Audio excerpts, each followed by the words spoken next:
ओम शांति। 22 मई 2024 के बाबा के मधुर महावाक्य। बाबा कहते हैं, मीठे बच्चे, तुम्हें कर्मातीत बनकर जाना है, इसलिए अंदर में कोई भी फ्लो नहीं रहना चाहिए। अपनी जांच कर कमियां निकालते जाओ।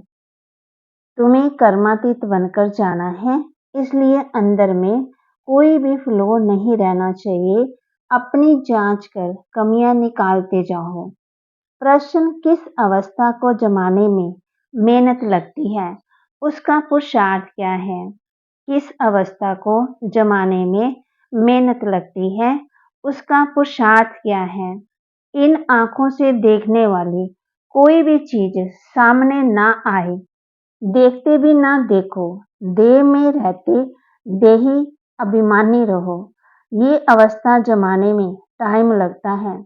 बुद्धि में सिवाय बाप के और कोई घर की कोई वस्तु याद ना आए, इसके लिए अंतर्मुखी हो, अपनी जांच करनी है, अपना चार्ट रखना है। ओम शांति। मीठे मीठे सिकिलंदी रूहानी बच्चे, ये तो जानते हैं कि हम अपनी दैवी राजधानी स्थापन कर रहे हैं।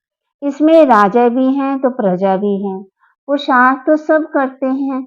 जो जास्ती पुरुषार्थ करते हैं वह जास्ती प्राइज लेते हैं। ये तो एक कॉमन कायदा है, ये कोई नई बात नहीं है।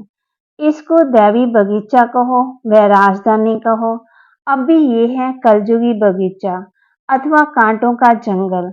उसमें भी कोई बहुत फल देने वाले झाड़ होते हैं, कोई कम फल देने वाले होते हैं, कोई कम रस वाले आम होते हैं, कोई कैसे होते हैं, फूलों के, फलों के, ऐसे भिन्न भिन्न प्रकार के झाड़ होते हैं। वैसे ही तुम बच्चों में भी नंबरवार पुरुषार्थ अनुसार है। कोई बहुत अच्छा फल देते, कोई हल्का फल देते, भिन्न भिन्न झाड़ होते हैं। ये फल देने वाला बगीचा है। इस दैवी झाड़ की स्थापना हो रही है अथवा फूलों के बगीचे की स्थापना हो रही है। कल्प पहले मिसल आहिस्ते आहिस्ते मीठे खुशबूदार भी बन रहे हैं। नंबरवार पुरुषार्थ अनुसार सब वैरायटी है ना। बाप के पास भी आते हैं बाप का मुखड़ा देखने। ये तो जरूर समझते हो, बाबा हमको स्वर्ग का मालिक बनाते हैं। ये बच्चों को निश्चय है जरूर। बेहद का बाबा हमको बेहद का मालिक बना रहे हैं। मालिक बनने में खुशी भी बहुत होती है। हद के मालिक बनने में दुख है। ये खेल ही सुख और दुख का बना हुआ है और ये भी भारतवासियों के लिए है। बच्चों को बाबा कहे, पहले अपना घर तो संभालो। घर पर धनी की नजर रहती है ना, तो बाप भी एक एक बच्चे को बैठ देखते हैं, इनमें कौन कौन से गुण हैं और कौन से अवगुण हैं। बच्चे खुद भी जानते हैं। बाबा अगर कहे कि बच्चे तुम सब अपनी अपनी खामियां आपे ही लिख कर आओ, तो जट लिख सकते हैं। हम अपने को क्या क्या खामियां समझते हैं, कोई ना कोई खामी है जरूर। संपूर्ण तो कोई बने ही नहीं, हाँ बनना जरूर है। कलब कलब बने हैं, इसमें कोई संशय नहीं, परंतु इस समय खामी है। वह बतलाने से बाबा उस पर ही समझाएंगे। इस समय तो बहुत खामियां हैं। मुख्य सब खामियां होती ही हैं देह अभिमान के कारण। वह फिर बहुत हैरान करती है, अवस्था को आगे बढ़ने नहीं देती है। इसलिए अब पूरी रीति पुरुषार्थ करना है। ये शरीर भी अभी छोड़कर जाना है। दैवी गुण भी यहाँ ही धारण करके जाना है। कर्मातीत अवस्था में जाने का अर्थ भी बाबा समझा रहे हैं। कर्मातीत होकर जाना है तो कोई भी फ्लो माना कमी ना रहे, क्योंकि तुम हीरे बनते हो। हमारे में क्या क्या फ्लो है ये तो हर एक जानते हैं, क्योंकि तुम चेतन हो। जड़ हीरे को फ्लो होगा, दाग होगा तो वह निकाल थोड़ी सकेंगे। तुम तो चेतन हो, तुम इस फ्लो को निकाल सकते हो। तुम कोड़ी से हीरे जैसा बनते हो। तुम अपने को अच्छी रीति जानते हो। सर्जन पूछते हैं, कौन सा फ्लो है, कौन सी कमी है? जो तुमको अटकाता है, आगे बढ़ने नहीं देता। फ्लोलेस तो पिछाड़ी में ही बनना है, ये सब अभी निकालना है। अगर फ्लो नहीं निकलता है तो हीरो की वैल्यू कम हो जाती है। ये भी बड़ा पक्का जोड़ी है ना। सारी आयु हीरे की इन आंखों से देखे हैं। ऐसा जोड़ी कोई होगा नहीं जिसको इतना हीरे की परखने का शौक हो। तुम भी हीरे बन रहे हो, जानते हो कोई ना कोई फ्लो है जरूर। संपूर्ण बने नहीं है। चेतन होने के कारण तुम पुरुषार्थ से फ्लो निकाल सकते हो, कमियां निकाल सकते हो। हीरे जैसा तो बनना है जरूर। सो तो तब बनेंगे जब पूरा पुरुषार्थ करेंगे। बाप कहते हैं तुम्हारी अवस्था ऐसी पक्की हो जो शरीर छूटने समय अंत में कोई भी याद ना आए। ये तो क्लियर है। मित्र संबंधी आदि सबको भूलना है, संबंध रखना ही है एक बाप से। अभी तुम हीरे बन रहे हो, ये जवाहरात की दुकान है, तुम हर एक जौहरी हो। ये बातें दूसरा कोई भी जानता नहीं है, तुम बच्चे जानते हो। हर एक दिल में है, हम विश्व के मालिक बन रहे हैं। पुरुषार्थ अनुसार जिन्हों को ऊंच पद मिला है, उन्होंने जरूर पुरुषार्थ किया है तो तुम्हारे में से ही ना। तुम बच्चों को इतना पुरुषार्थ करना है, इसलिए बाबा एक एक बच्चे को देखते रहते हैं, जैसे फूलों को देखा जाता है ना। ये कैसा खुशबूदार फूल है, ये कैसा है, इनमें बाकी क्या फ्लो है, क्योंकि तुम चेतन हो। चेतन हीरे जान सकते हैं ना हमारे में क्या क्या खामी है, जो बाप से बुद्धि योग तुड़ाए कहाँ ना कहाँ भटकाते हैं। बाप तो कहते हैं बच्चे माँ में कम याद करो, दूसरा कोई याद ना आए। ग्रस्त भार में रहते एक बाप को याद करना है। इनों की तो भट्ठी बननी थी, जो तैयार हो निकली सर्विस के लिए।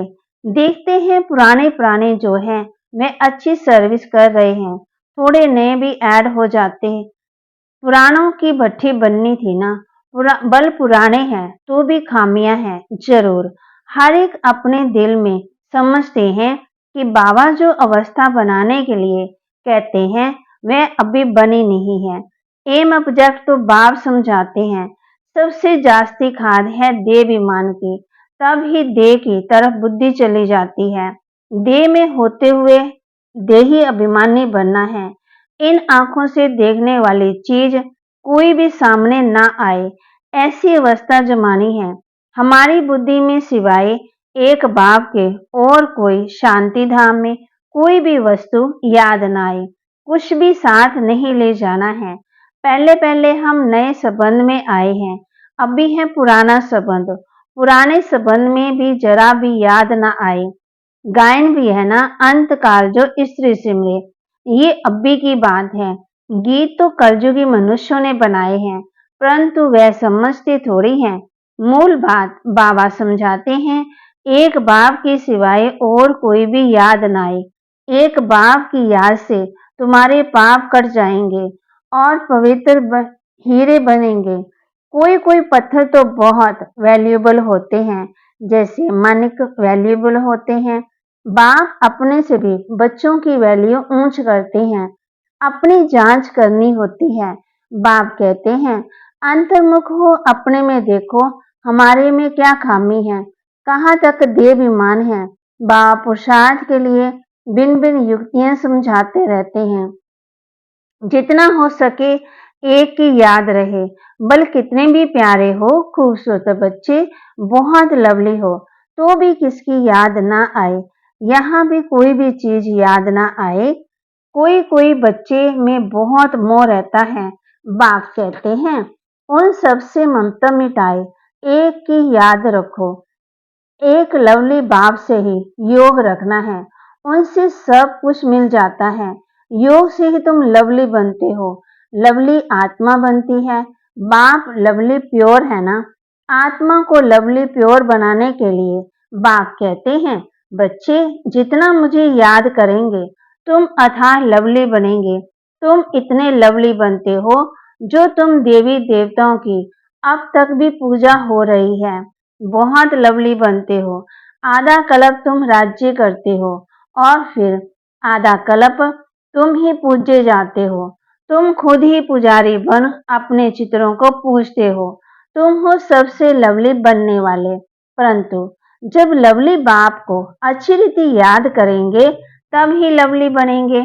सिवाय एक बाप की याद में प्रेम के आंसू आ जाए, बाबा मेरा तो आपके सिवाय दूसरा ना कोई, और कोई की याद ना आए, माया की तूफान ना आए। तूफान तो बहुत आते हैं, अपने ऊपर बहुत जांच रखनी है। हमारा लव बाप के सिवाय और कोई तरफ तो नहीं जाता है।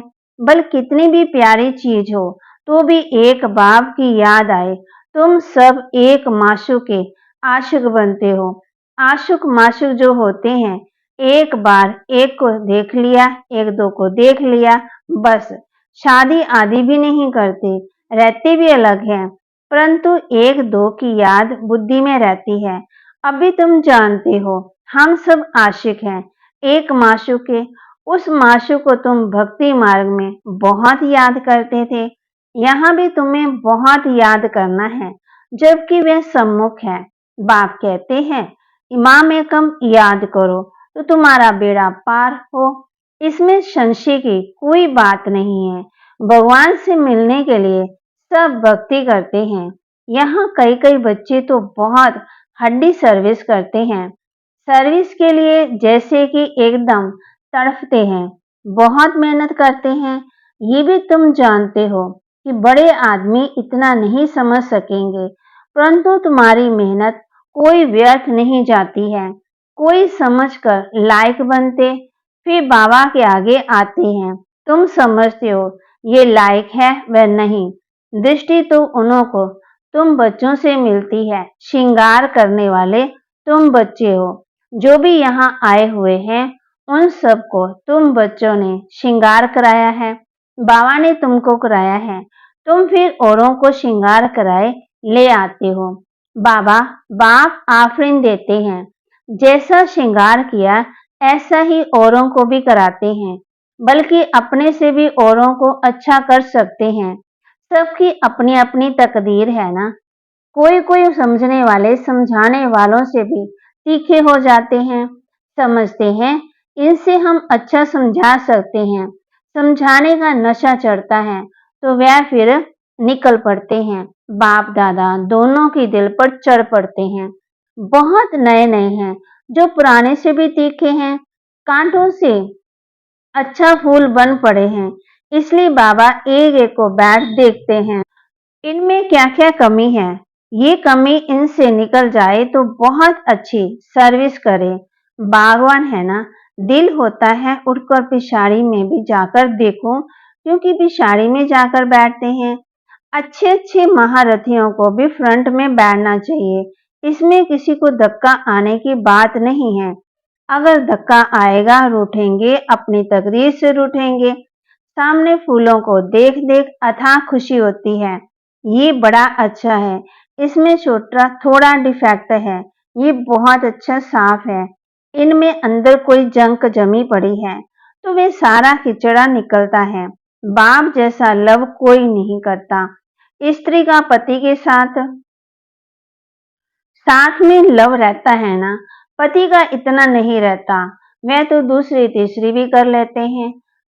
स्त्री का तो पति या बस बाबा कहते कितना या हुसैन करती रहती, माना रोती है। पुरुषों के लिए तो एक जुत्ती गई तो और कर लेंगे। शरीर को जुत्ती कहा जाता है। शिव बाबा का भी लॉन्ग बूट है ना। अब तुम बच्चे समझते हो हम बाबा को याद करेंगे, फर्स्ट क्लास बनेंगे। कोई कोई फैशनेबल होते हैं तो जुतियां भी 4-5 रखते हैं। नहीं तो आत्मा की भी जुत्ती एक है, पाँव की जुत्ती भी एक होनी चाहिए, परंतु ये एक फैशन पड़ गया है। अभी तुम समझती हो बाप से हम क्या वर्षा पाते हैं। हम उस पैराडाइज के मालिक बन रहे हैं। हेवन को कहा ही जाता है वंडर ऑफ द वर्ल्ड। जरूर हेवनली गॉडफादर ही हेवन स्थापन करेंगे। अब तुम प्रैक्टिकल में श्रीमत पर अपने लिए स्वर्ग की स्थापना कर रहे हो। यहाँ तो कितने बड़े बड़े महल बनाते हैं, ये सब खत्म हो जाएंगे। तुम वहाँ क्या करेंगे? दिल में आना चाहिए, यहाँ तो हमारे पास कुछ भी नहीं है। वैसे ही बल बाहर में घर गृहस्थ में रहते ये भी समझते हैं सब कुछ बाबा का है, हमारे पास तो कुछ नहीं है, हम ट्रस्टी हैं। ट्रस्टी कुछ नहीं रखते हैं, बाबा ही मालिक है, ये सब कुछ बाबा का है। घर में रहते भी ऐसे समझो। शाहूकारों की बुद्धि में तो ये बातें आ ना सके। बाबा कहते हैं ट्रस्टी होकर रहो, कुछ भी करो, बाबा को इशारा देते रहो। लिखते हैं बाबा मकान बनाओ, बाबा कहेंगे भले बनाओ, ट्रस्टी होकर रहो। बाप तो बैठा है ना, बाप जाएंगे तो सब इकट्ठे जाएंगे अपने घर, फिर तुम चले आएंगे अपनी राजधानी में। हमको फिर कलब कलब आना ही है पावन बनाने। अपने समय पर आता हूँ। अच्छा, मीठे मीठे सिकिलते बच्चों प्रति माता पिता बाप दादा का याद प्यार और गुड मॉर्निंग। रूहानी बाप की रूहानी बच्चों को नमस्ते। रूहानी बच्चों की रूहानी बाप दादा को दिलवा जान सिकवा प्रेम से नमस्ते। धारणा के लिए मुख्य सार। सभी से ममतम निकाल एक लवली बाप को याद करना है। अंतर्मुख हो अपनी कमियों की जांच कर निकालना है। वैल्यूएबल हीरा बनना है। सभी से ममतम निकाल एक लवली बाप को याद करना है। अंतर्मुख हो अपनी कमियों की जांच कर निकालना है। वैल्यूएबल हीरा बनना है। जैसे बाप ने हम बच्चों को श्रृंगार किया है, ऐसे सबका श्रृंगार करना है। कांटों को फूल बनाने की सेवा में लग जाना है। ट्रस्टी होकर रहना है। जैसे बाप ने हम बच्चों को श्रृंगार किया है, ऐसे सबका श्रृंगार करना है। कांटों को फूल बनाने की सेवा में लग जाना है। ट्रस्टी होकर के रहना है। वरदान। ब्राह्मण जीवन में एक वर्ता के पाठ द्वारा रूहानी रॉयल्टी में रहने वाले संपूर्ण पवित्र भव। ब्राह्मण जीवन में एक वर्ता के पाठ द्वारा रूहानी रॉयल्टी में रहने वाले संपूर्ण पवित्र भव। इस ब्राह्मण जीवन में एक वर्ता का पाठ पकाकर प्योरिटी की रॉयल्टी को धारण कर लो तो सारे कल्प में एक रूहानी रॉयल्टी चलती रहेगी, एक की याद रहेगी। आपके रूहानी रॉयल्टी और प्योरिटी की चमक परम धाम में सब आत्माओं में श्रेष्ठ है। आदिकाल देवता स्वरूप में ये पर्सनैलिटी विशेष रही है। फिर मध्यकाल में आपके चित्रों की विधि पूर्वक पूजा होती है। इस संगम युग पर ब्राह्मण जीवन का आधार प्योरिटी की रॉयल्टी है। इसलिए जब तक ब्राह्मण जीवन में जीना है तब तक संपूर्ण पवित्र रहना ही है। एक का पाठ पक्का करना है। स्लोगन। आप सहनशील के देव और देवी बनो तो गाली देने वाले भी गले लगाएंगे। आप सहनशीलता के देव और देवी बनो तो गाली देने वाले भी गले लगाएंगे। ओम शांति।